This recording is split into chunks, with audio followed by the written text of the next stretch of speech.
All right, so you score that second date, congrats. Getting a second date is a great sign. But now the question is, how do you keep that momentum going? Well, we're here to help you figure that out.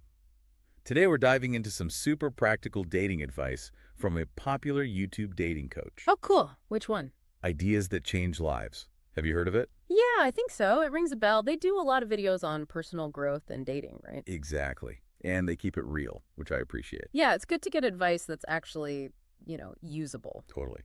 And their video, Second Date Mistakes, 9 dating mistakes Yeah. that'll make your date run for the hills, is full of tips on what not to do, which can be super helpful. Oh, I like that approach. It's like they're helping you avoid disaster. Right. Like a pregame pep talk, but for dating. So, are you ready to dive in? Let's do it. Okay, first up, and this one's a biggie.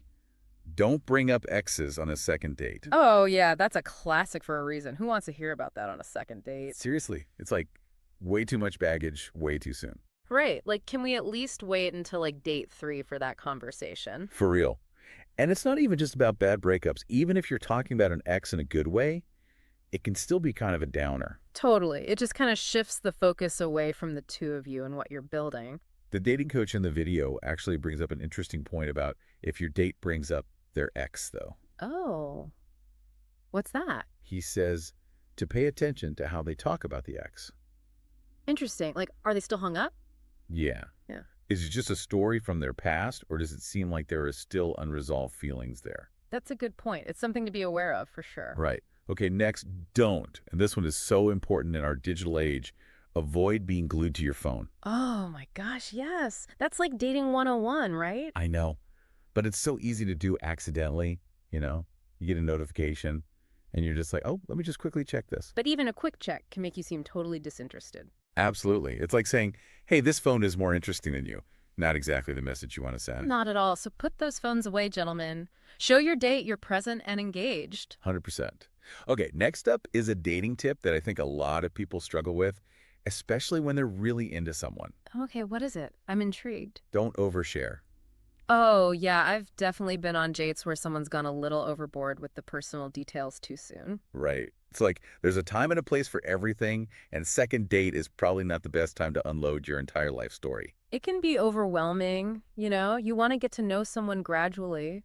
The dating coach in the video calls it gradual revelation, Mhm. which I kind of love. It's like maintain a little mystery. Exactly. Leave them wanting more. Exactly. It's like you're giving them a whole Netflix series in one go when they just signed up for a free trial. Huh. I like that analogy. Okay, what's next on the list of don'ts? This one's a pretty basic one, but it's important, so we got to mention it. Don't be late. Yeah, that's just common courtesy, right? Like, no matter what, being on time shows respect for the other person's time. Totally. If you're not even sure you can show up on time, how can they be sure about anything else about you? It's true. And you know what's even worse than being late?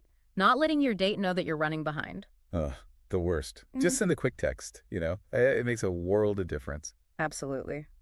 Okay, next, don't, and this is one I think a lot of people can probably relate to, especially if they get a little nervous on dates. Don't turn the date into an interrogation. Oh, yeah.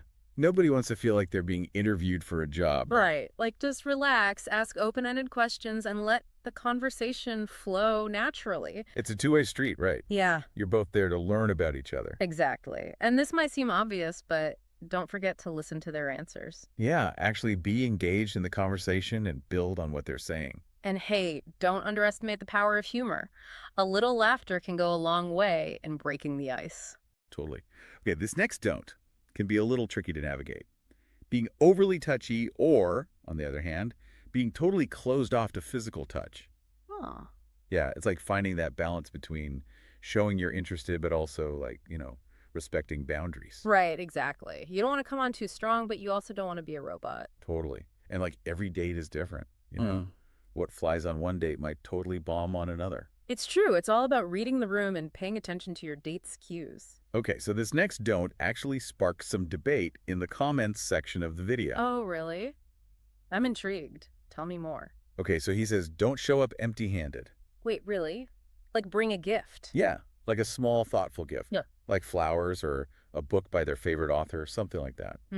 I see what he's going for there. Right. It's about the thoughtfulness. Yeah, it shows you put in some effort. Exactly. But here's what people were debating. What's that? Does this apply to women too? Should women bring gifts on second dates? Oh, interesting question. I mean, I personally think it's a nice gesture no matter who brings the gift, but it definitely shouldn't feel like an obligation. I agree. It's the thought that counts, right? Like if it feels forced or like you're just doing it because you feel like you have to, it kind of defeats the purpose. Exactly. Okay, moving on. To avoid any potential awkwardness, the dating coach suggests steering clear of controversial topics. Oh, yeah, good call. Yeah. Like religion and politics, right? Exactly. Save those conversations for down the line when you know each other better. Totally. A second date is about keeping things light and fun, right? For sure. And finally, the last don't on the list is don't get ahead of yourself. Oh, that's a good one. It's so easy to get caught up in the excitement of a potential new relationship and start planning for the future. Right.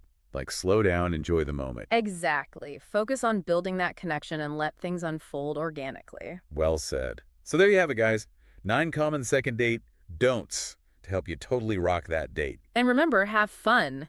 Dating should be enjoyable. Couldn't agree more. Now go out there and find your person. And hey, if you have any disastrous or amazingly awesome second date stories, we'd love to hear them.